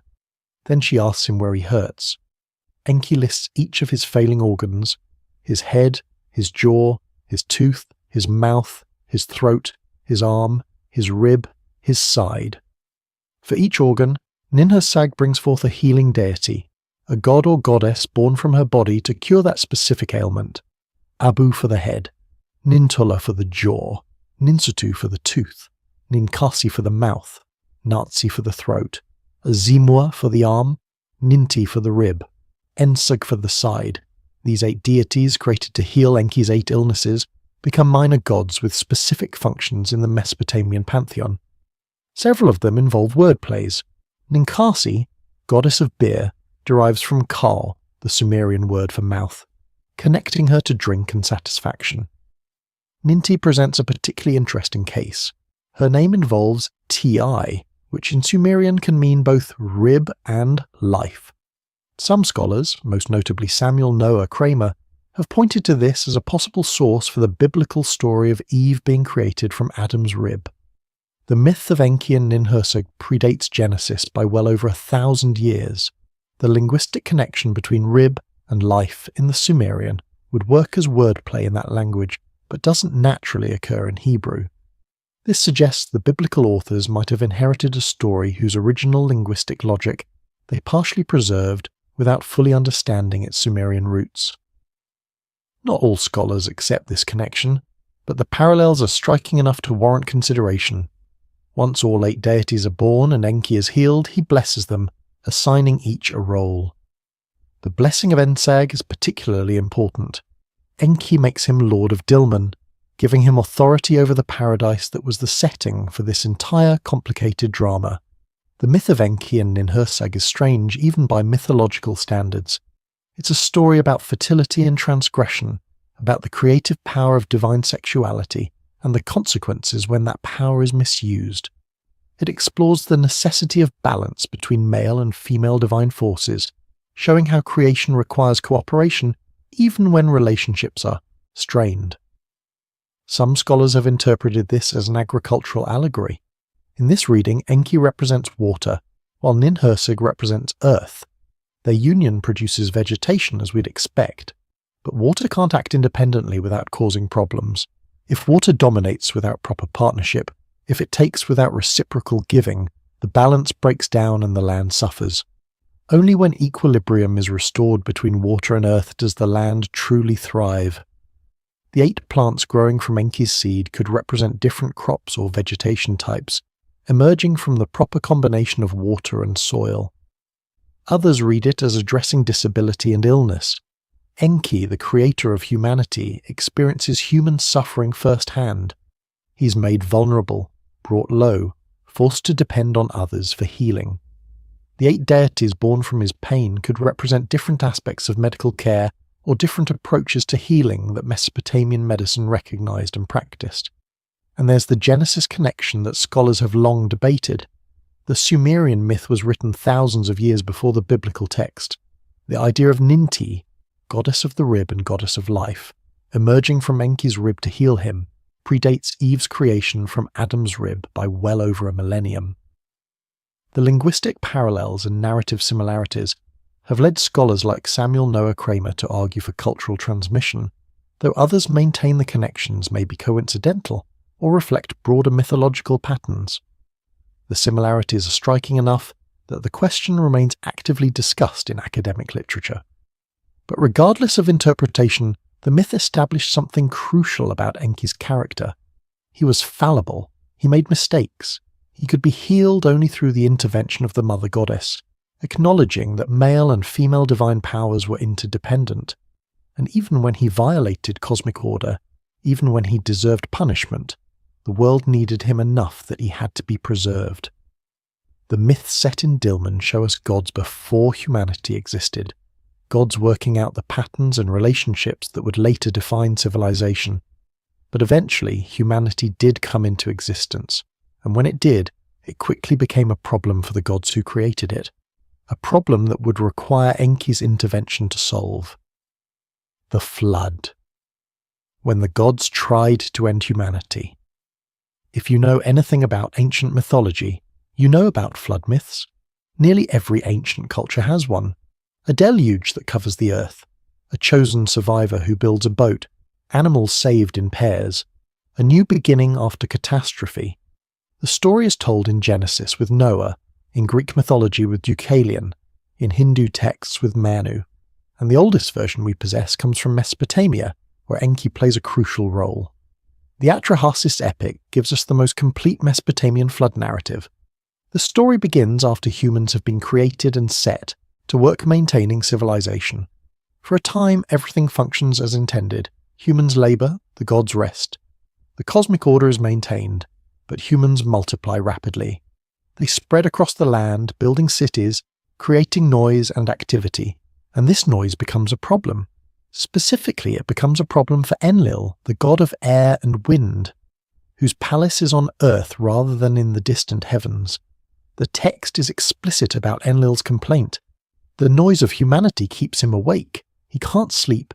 He can't rest. The constant clamour of human civilization, the shouting and singing and arguing and celebrating, it's all too much.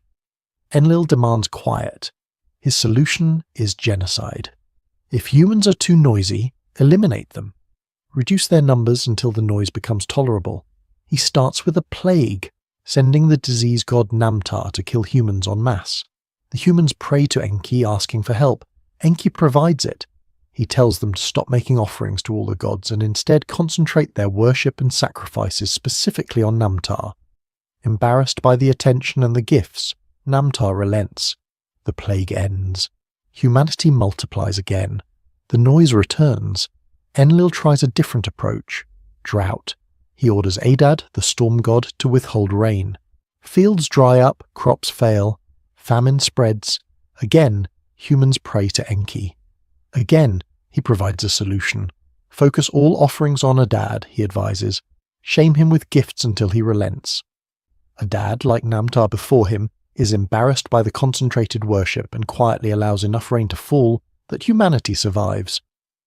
By now, Enlil understands what's happening. Enki is sabotaging his plans. Every attempt to reduce the human population is being undermined by the god of wisdom. So Enlil convenes a council of the great gods and proposes a final solution, a flood that will wipe out all life, ending the noise problem permanently. The council agrees. Enki is bound by an oath not to reveal the plan to humans. They've learned from previous attempts that Enki will find a loophole to save humanity, so they extract a specific promise. Enki will not warn humans about the coming flood. Enki keeps his oath. He doesn't warn humans. Instead, he speaks to a wall. The text is beautiful in its cleverness. Enki goes to the reed hut of a man named Atrahasis, whose name means exceedingly wise. Enki addresses the wall of the hut, not Atrahasis himself. Wall, listen to me, he says. Reed wall, pay attention to all my words. Dismantle your house, build a boat, forsake possessions and save life. The boat which you build, make its dimensions equal. Roof it like the Apsu so the sun cannot see inside. Make upper decks and lower decks. The tackle must be very strong, the bitumen strong. Atrahasis, inside his house, hears these words spoken to the wall. Technically, Enki hasn't broken his oath. He hasn't told a human about the flood. He merely spoke some words to a reed wall. Not his fault if a human happened to overhear. Atrahasis follows the instructions. He builds a boat, a massive vessel roofed over and sealed with pitch. He loads it with animals, birds, provisions. He brings his family aboard. Then, as instructed by Enki, he tells the elders of his city a story. Enki and Enlil are angry with each other, he explains. Enki has commanded him to go down to the water's edge. Technically true, but misleadingly phrased to hide the real danger. The storm begins. Adad thunders. The sky opens. Water falls in torrents. The text describes Atrahasis' terror. His heart was breaking and he was vomiting bile. He seals the door of the boat with bitumen and weights. The flood is worse than even the gods anticipated. The darkness was total. There was no sun. The water rises and rises, covering everything. Mountains are submerged. Cities vanish. All life outside the boat drowns. The gods themselves are terrified. They flee to the highest heavens, cowering like dogs. The mother goddess, Nintu Ninhursag, weeps for the destruction of humanity, the being she helped create. How could I speak evil in the assembly of the gods, she mourns. How could I order a catastrophe to destroy my people? But most distressing of all, to the gods at least, is that without humans to tend the fields and make offerings, there's no food. The gods gather around sacrifice altars like flies, desperate and hungry, suddenly realizing how dependent they'd become on human labor and worship. Eventually the flood ends.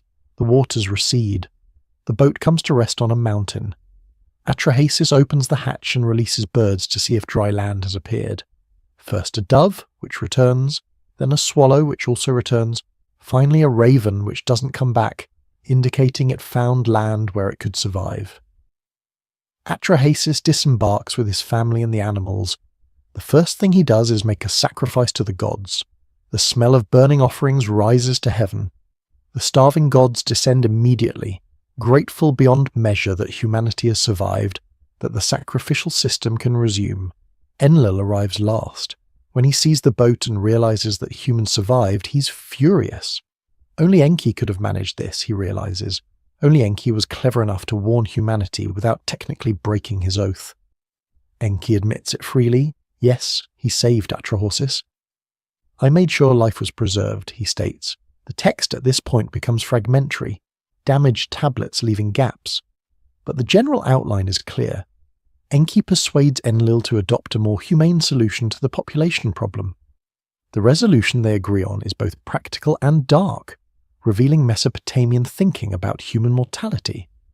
Rather than relying on periodic genocides to control population, they'll build control mechanisms directly into human biology and social structure. Enki and Nintu working together decrease several mechanisms that will limit population growth naturally. Some women will be barren, unable to conceive children no matter how much they desire them. This addresses the problem of exponential population growth while distributing the burden across the female population.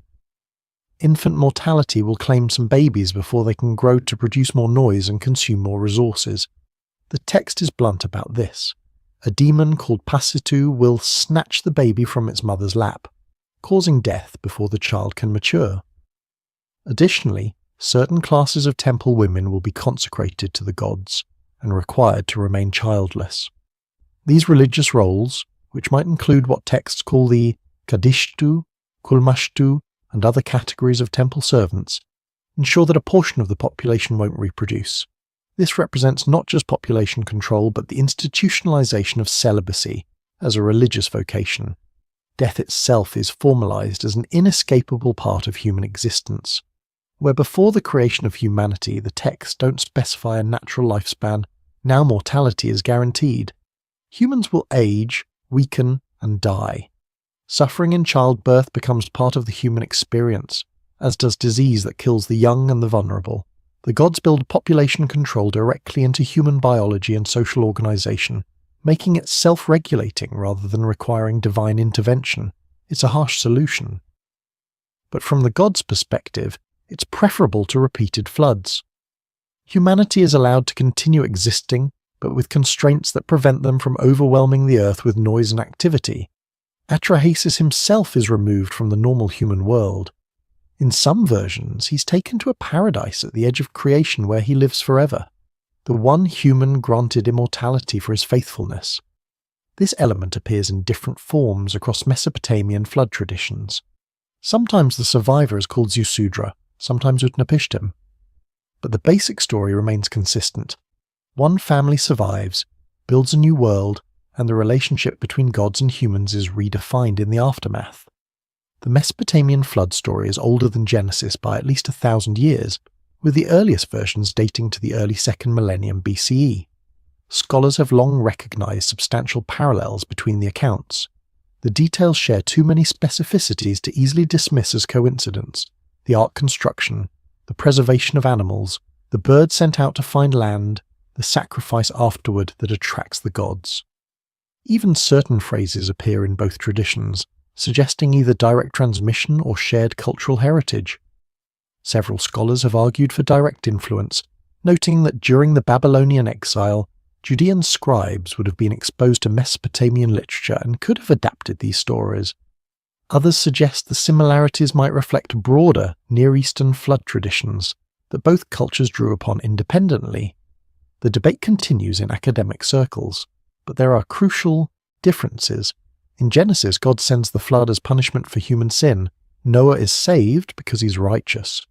The story becomes about divine judgment and mercy, about human morality and covenant relationship. In the Mesopotamian version, the flood has nothing to do with human morality. Humans aren't being punished for evil, they're being eliminated because they're too noisy. The issue is entirely practical. Can the gods tolerate humanity's existence, or not? And Enki saves humans not because one of them is particularly righteous, but because he values his creation, because destroying humanity would be wrong regardless of their behavior. The role Enki plays in the flood myth is consistent with his character throughout Mesopotamian mythology. He's the advocate, the one who finds solutions when others see only problems. He's willing to bend rules, to find technical loopholes, to subvert the will of more powerful gods when he believes their decisions are unjust. This made Enki complex in ways many ancient deities weren't. He wasn't simply good, he was clever. He wasn't simply protective of humans. He was pragmatic, understanding that a world without humans would be worse for gods and mortals alike. He didn't see morality in black and white terms. He saw circumstances, complications, situations that required nuanced responses. The flood myth established Enki as humanity's savior, the god who preserved us when other gods would have let us die. But Enki's relationship with humanity went beyond simple preservation. He was also the source of civilization itself, the keeper of the me, those divine decrees that made culture possible. And in one famous myth, he gave those gifts to humanity through the most unlikely means, getting drunk at a party. Inanna and the transfer of civilization. The goddess Inanna was perpetually dissatisfied with her share of divine power. As goddess of love and war, of sexuality and violence, she commanded significant influence. But it wasn't enough. She wanted more. Specifically, she wanted the me, the divine decrees that governed all aspects of civilization. The me were abstract concepts made concrete, divine decrees that governed civilization's operation. They represented more than just rules or laws. Each me embodied a specific aspect of civilized life, and possessing them meant having the authority and knowledge to implement that aspect correctly. The me included kingship and how to rule justly, priesthood and proper ritual conduct, truth and its recognition, victory and battle, counsel and wise judgment, descent to the underworld and return from it, music and musical instruments, various crafts like metalworking and weaving, sexual intercourse and the art of lovemaking, prostitution as a social institution, the art of war and military strategy, and dozens of other fundamental aspects of culture. The texts indicate there were over 100 Emmi in total, though surviving tablets only preserve partial lists due to damage and fragmentation. What's clear is that the me weren't just knowledge in an abstract sense. Based on how they're described in the myths, they appear to have had some physical form, objects that could be handled, transported and displayed, even though they represented abstract concepts. This paradox, that ideas could be embodied in objects, reflects Mesopotamian thinking about the relationship between the material and conceptual worlds. Enki, as god of wisdom, held them all in his temple at Eridu, stored in some location within the Eabzu. His possession of the me made him the ultimate source of civilization's foundations. Without the me, culture couldn't function properly.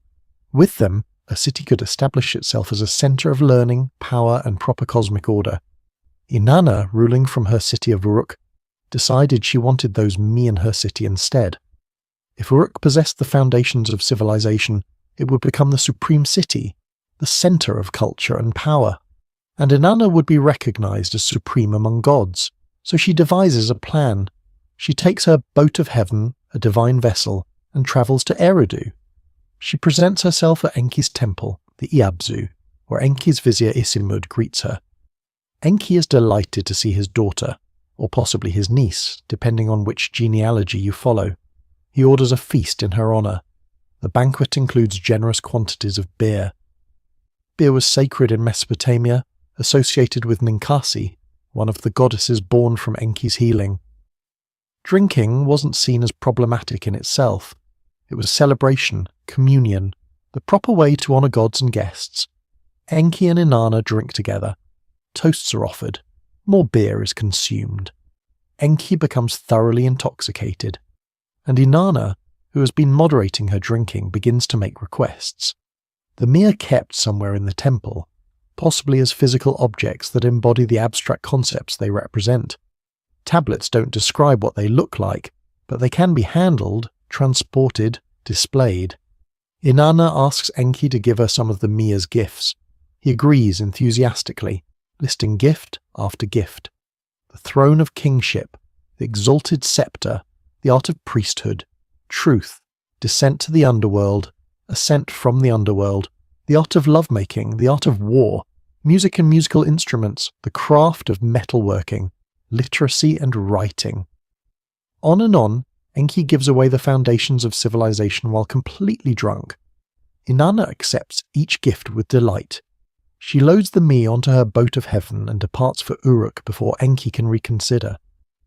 When morning comes, and Enki sobers up, he realizes what he's done.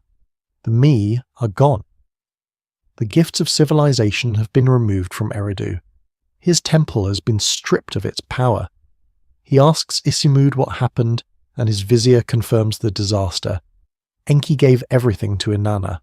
Enki immediately regrets his drunken generosity. He orders Isimud to chase after Inanna and retrieve the me before she reaches Uruk. The text describes multiple attempts to stop her boat. First, Enki dispatches the Enkum creatures. Then he sends 50 giants of Eridu. Next come 50 Lahamu monsters from the waters, then great fish. Finally, guards of various types. 5 separate attempts recorded in the surviving text, though gaps in the tablets mean we may be missing details. But Inanna has her own helper, Ninshubur, her loyal vizier and companion. Each time Enki's forces attack, Ninshubur defends the boat of heaven. The text is fragmentary here, with gaps that prevent us from knowing exactly how the battles play out. But the pattern is clear. Inanna escapes every trap. She reaches Uruk triumphantly. She unloads the me at her temple, the Iyanna. The people celebrate. Uruk now possesses civilization's foundations. Music, art, crafts, writing, law, all of it has been transferred from Eridu to Uruk. At the end of the myth, Enki makes a speech. Most of it is lost to damaged tablets, but the final lines suggest he reconciles with Inanna and with Uruk. Perhaps he recognizes that attempting to keep all the sea in one place was unsustainable. Perhaps he acknowledges that Inanna outsmarted him fairly. Perhaps he's simply pragmatic enough to make peace when he's lost. What's fascinating about this myth is what it reveals about Enki's character. He's the wisest of gods, the cleverest, the problem solver, but he's also flawed. He drinks too much. He makes promises he shouldn't keep. He's generous to a fault, literally giving away things that should remain protected. And yet, the myth doesn't entirely condemn him. Yes, he tried to retrieve the me, but reading between the lines, his attempts seem somewhat half-hearted. He could have sent more powerful forces. He could have intervened personally with his full divine power. Instead, he sent creatures that Ninshubur, skilled as she was, could defeat. Some scholars have suggested that on some level, Enki may have wanted Inanna to succeed, that he recognized civilization needed to spread beyond Eridu's walls. Whether this represents the original intent of the mythmakers or a later rationalization is impossible to determine, but it offers one way to understand Enki's complex behavior in the story. The transfer of the me from Eridu to Uruk mirrors historical reality. Eridu declined in importance over time. Other cities rose to prominence. Uruk, Babylon. The myth explains this shift in religious terms. Power moved because gods willed it. Civilization spread because Enki, in a moment of drunken generosity, gave it away. But this act of giving away civilization's foundations also made Enki humanity's benefactor in a new way. He didn't just create humans, he gave them the tools they needed to thrive. The me weren't kept locked away in temples, the exclusive property of gods and priests. They were distributed, made available, allowed to flourish wherever humans gathered to build cities and cultures. Enki's role as keeper and giver of the me reinforced his position as the god most closely associated with human advancement. While Enlil represented authority and order, while Anu represented distant cosmic power, Enki represented knowledge, craft, the specific skills and institutions that made civilization possible. He was the god humans turned to when they needed to solve problems, when they needed to learn, when they needed to create. Throughout his mythology, Enki is depicted with distinctive symbols and images that made him instantly recognizable to ancient worshippers. Understanding his iconography helps us see how the Mesopotamians visualized divine power and presence.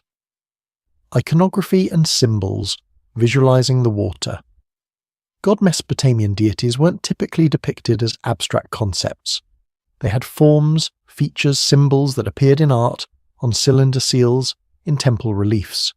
Enki developed one of the most recognizable iconographies in the ancient Near East, imagery that remained remarkably consistent across thousands of years. The most distinctive feature of Enki's appearance was water flowing from his body. Usually from his shoulders, sometimes from his hips, two streams pour forth, cascading down and spreading across the image. Fish swim in these streams, often carp, sometimes other species. This immediately identifies the figure as Enki. No other god was depicted with flowing water as a permanent bodily feature. The water represented both his domain and his power. Enki was the source of fresh water, literally and symbolically. The streams flowing from his shoulders were the Tigris and Euphrates, the two great rivers that made Mesopotamian civilization possible. Where Enki went, water followed. Where water flowed, Enki's presence was felt. The fish swimming in his water streams reinforced the life-giving aspect of his power. Water without life is just liquid. But water teeming with fish, that's sustenance, that's fertility, that's the fullness of the Abzu made manifest. The carp specifically connected to ritual feasts at Eridu, to the communal meals where worshippers consumed fish from Enki's sacred pools. Enki wore a horned crown, the standard marker of divinity in Mesopotamian art. Multiple pairs of horns, stacked or overlapping, indicated higher rank. The more elaborate the crown, the more powerful the deity. Enki's crown marked him as one of the great gods, not a minor spirit or local deity, but a cosmic power, worthy of universal worship. His clothing was typically a long, flounced skirt or robe, layered and flowing like water itself. The garments draped and folded in ways that suggested movement, fluidity, the constant motion of streams and rivers. Some depictions show the robe decorated with fish scales or aquatic patterns, reinforcing the water connection. Enki's beard was long and carefully groomed, falling in neat, stylized waves. In ancient Near Eastern culture, beards signified wisdom, age, authority. The longer and more elaborate the beard, the greater the respect due to its wearer. Gods and kings were depicted with impressive beards as a matter of course.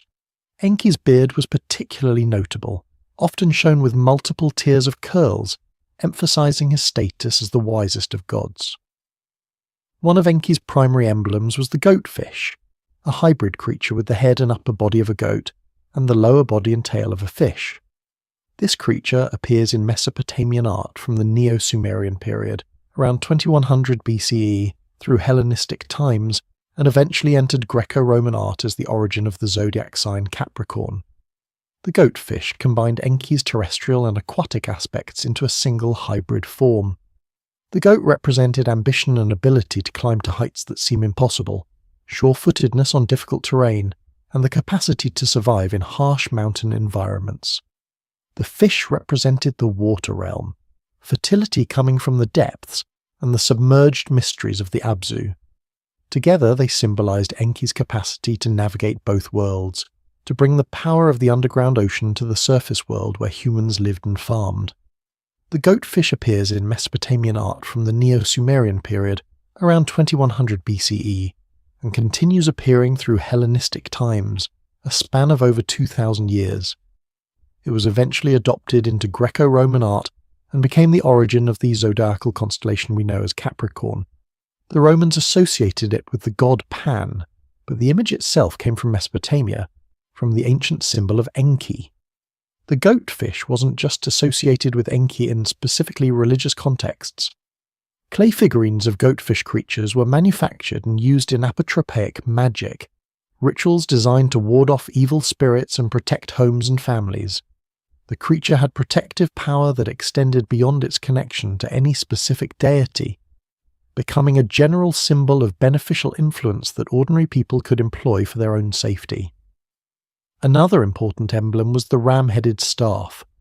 This appears in art from the Old Babylonian period through the Achaemenid era, a span of more than 1,000 years. The ram symbolized virility, fertility, the male creative force. Combined with the staff, symbol of authority and divine power, it represented Enki's role as generator of life, as the force that made creation fertile and productive. On Kudurus, boundary stones that recorded land grants and legal decisions, Enki's symbols often appeared alongside those of other major gods. The ram-headed staff and goatfish would be carved at the top or sides of the stone, invoking Enki's authority as witness to the transaction. Texts on these stones sometimes refer to them as the great emblems of Ea, confirming their direct association with the god. The turtle was another of Enki's animals. Its connection to him dates back to the Old Akkadian period. On some Kudurus, the turtle substituted for the goatfish, or was shown riding on the goatfish's back. Why the turtle? Possibly because turtles lived at the boundary between land and water, moving easily between realms. Possibly because they were ancient creatures, associated with primordial times. Possibly simply because they were available in the marshlands around Eridu, and became sacred to the local cult. Enki was often depicted alongside his two-faced vizier Isimud. This strange god had faces looking forward and backward simultaneously, allowing him to see in all directions to perceive what others missed. Isimud appeared in myths as Enki's messenger and aide, the one who carried out his master's instructions. In art, Isimud typically stood behind or beside Enki, his distinctive two faces making him easy to identify. Another group of beings associated with Enki were the Lahamu, semi-divine creatures depicted as naked or kilted males with abundant facial hair and long locks of hair on each side of their faces. These were Enki's servants, his staff in the Abzu. In cylinder seal imagery, Lahamu might be shown as doorkeepers, holding gateposts, or later carrying spades. They represented the organized structure of Enki's realm, the idea that the cosmic ocean wasn't chaos but an ordered domain with its own hierarchy and administration. Fishmen also appeared alongside Enki in art. These beings had human upper bodies and fish lower bodies, precursors to later Greek and medieval European merfolk.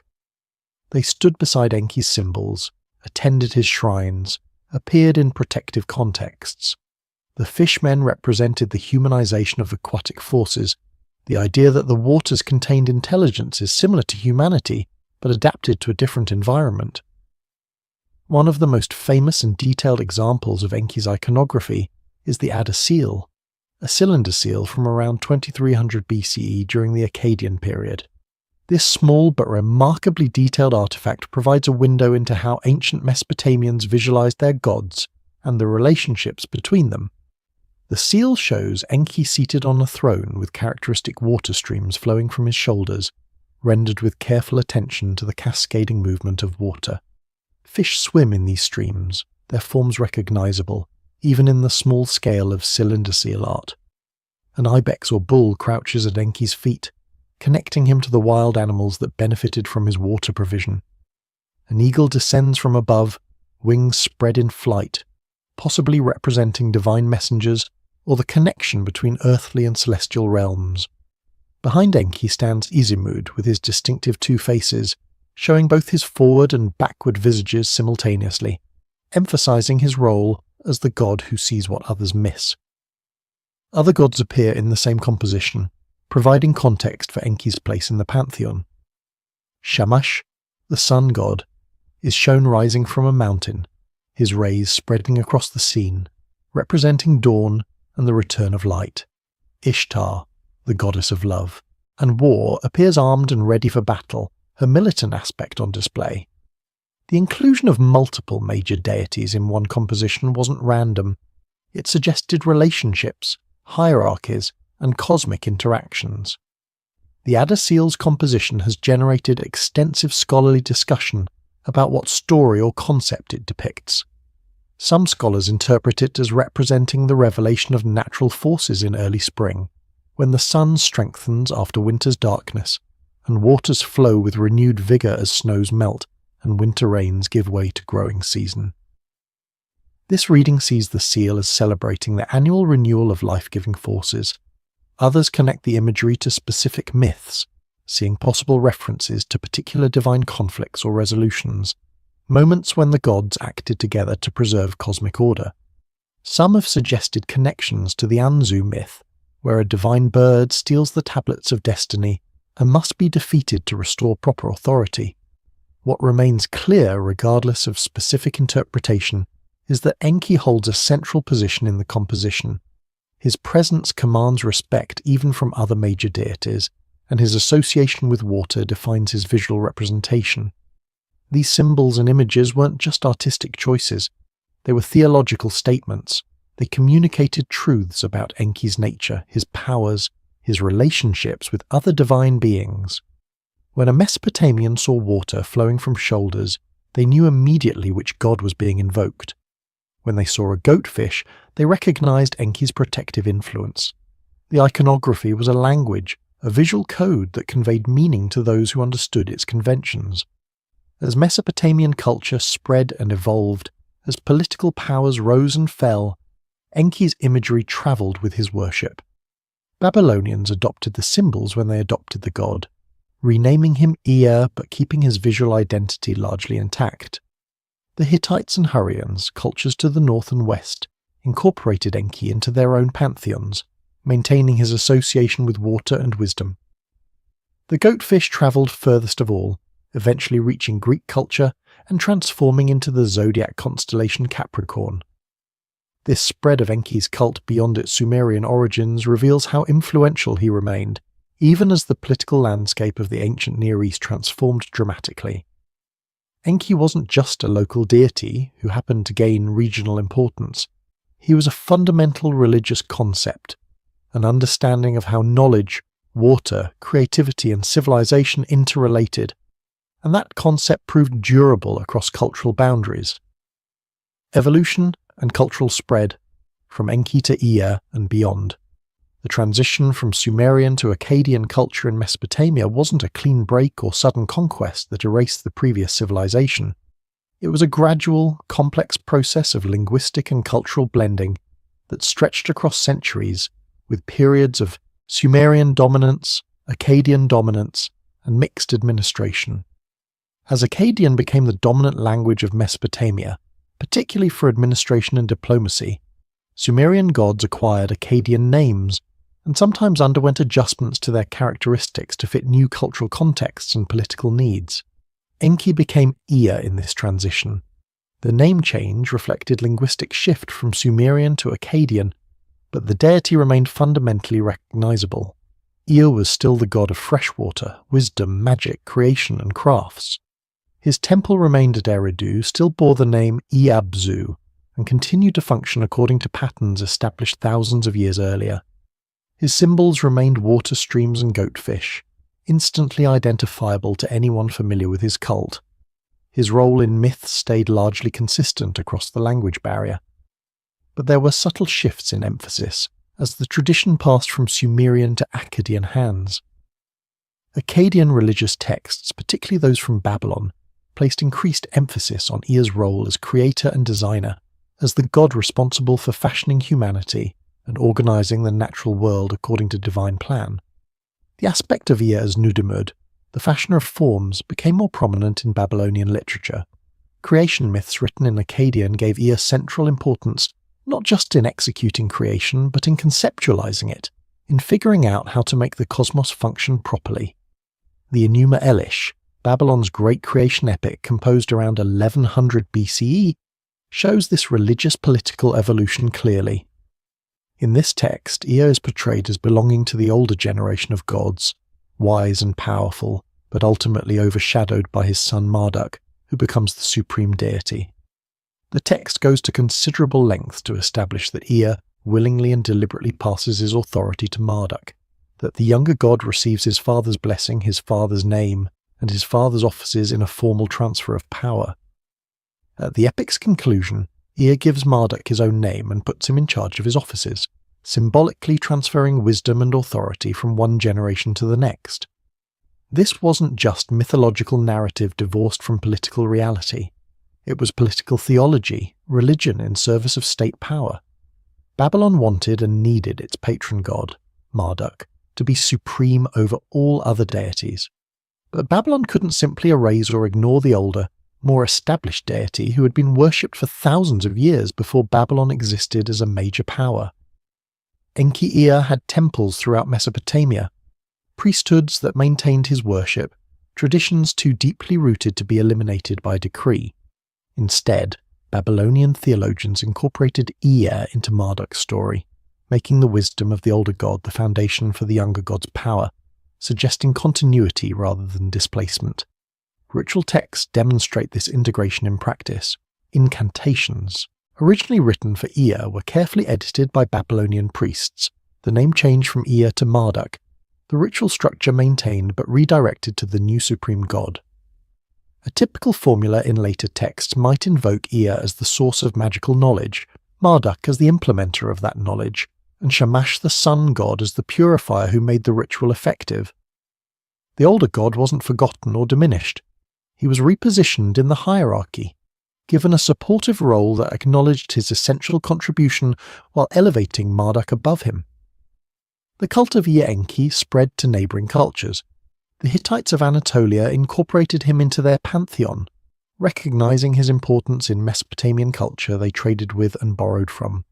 The Hurrians, another Anatolian people, worshipped Ea and passed stories about him through their own religious traditions. In Canaanite religion, some scholars identify Ea with a deity called Ea, though this connection is debated. The West Semitic root hay, meaning life or running water, suggests linguistic connections between Mesopotamian and Levantine water deities. Cultural exchange along trade routes would have spread religious ideas along with goods and technologies. By the first millennium BCE, Greek writers were encountering Mesopotamian culture and attempting to understand it through their own religious framework. Berossus, a Babylonian priest writing around 300 BCE for a Greek audience, described Mesopotamian traditions including flood myths. In his account, the god Kronos, whom Berossus equated with Ea, warns a man named Xisuthros about the coming flood. The story is recognizably Mesopotamian but filtered through Hellenistic understanding. The fish-cloaked sage Oannes, described in Hellenistic texts as emerging from the sea to teach humanity civilization's arts, derives from traditions about Ea Enki. The image of a wise being coming from water to instruct humans in crafts and knowledge perfectly matched Enki's mythological role. Greek writers saw these stories and recognized patterns familiar from their own mythology. Prometheus bringing fire, Athena teaching weaving, Apollo establishing music. But the Mesopotamian version was older, the prototype that other cultures echoed. Enki's influence on biblical narrative is a subject of extensive scholarly debate. The flood story connection is unquestionable.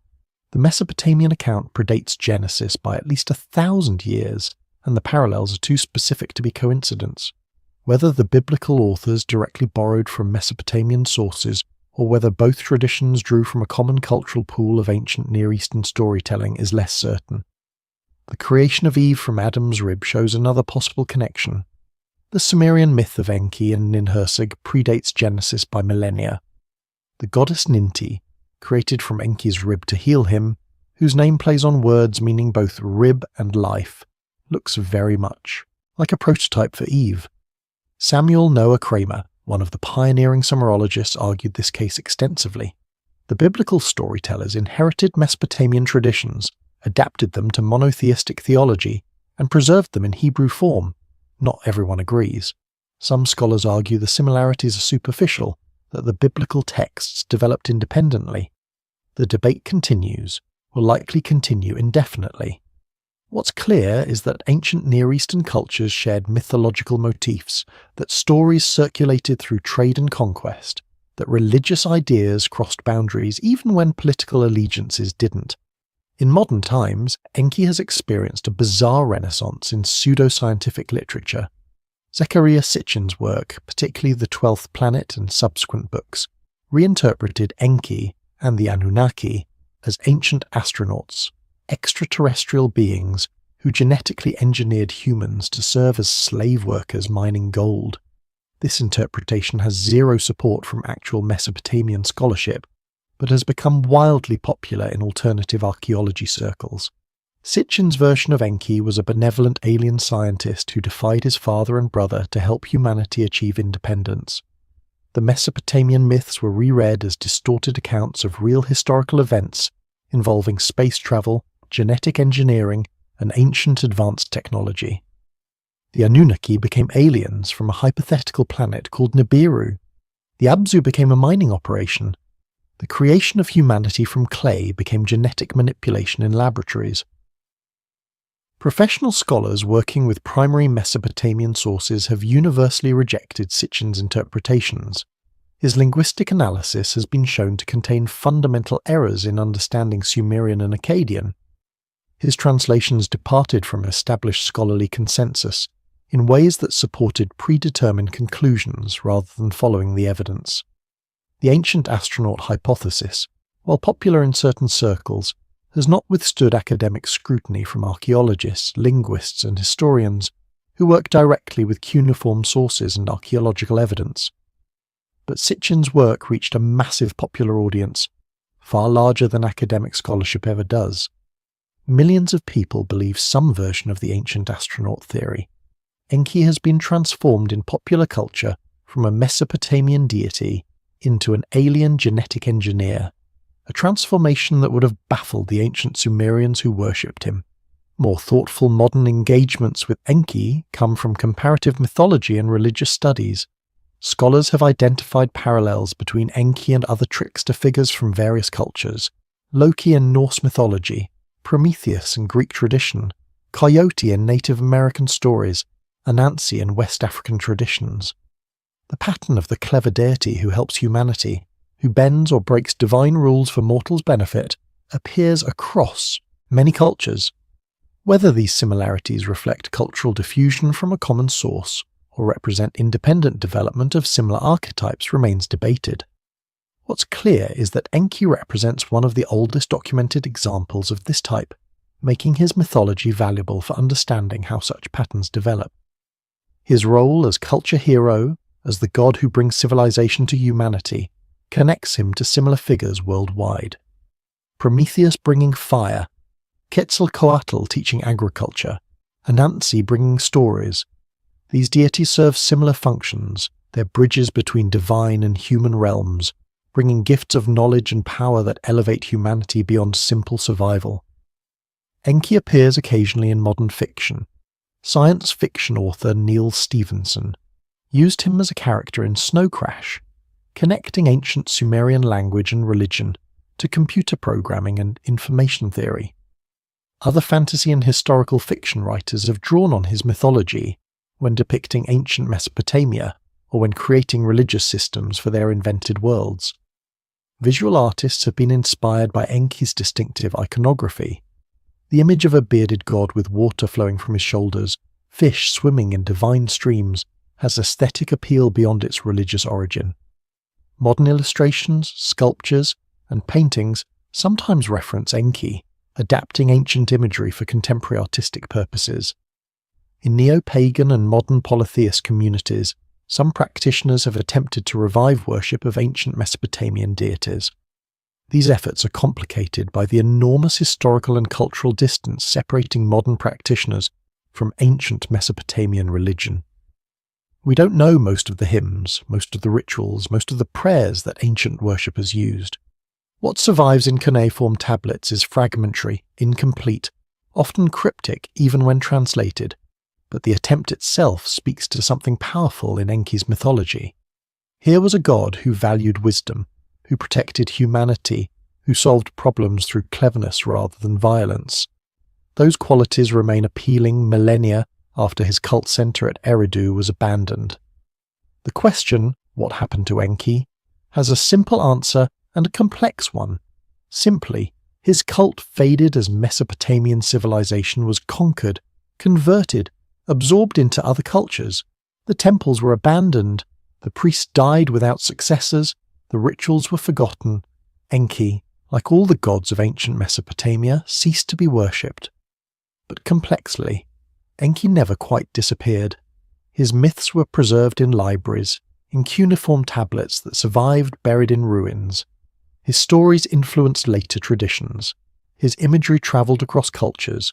His archetype, the wise trickster who helps humanity, reappeared in new forms in new religions. He left echoes in biblical narratives, in Greek philosophy, in patterns of thought about how knowledge and civilization relate to divine power. Understanding Enki means understanding how ancient cultures thought about water, wisdom, creation, the relationship between gods and humans. It means recognizing that religious ideas aren't static, that they evolve and spread and transform while maintaining core elements across generations. It means seeing the deep roots of concepts we sometimes think of as modern, that knowledge is power, that creativity is sacred, that protecting the vulnerable is noble, that rules sometimes need to be bent for justice to be served. The Lord of the Abzu, the Keeper of the Me, the craftsman god who shaped humanity from clay, the trickster who saved Noah's Mesopotamian predecessor from the flood.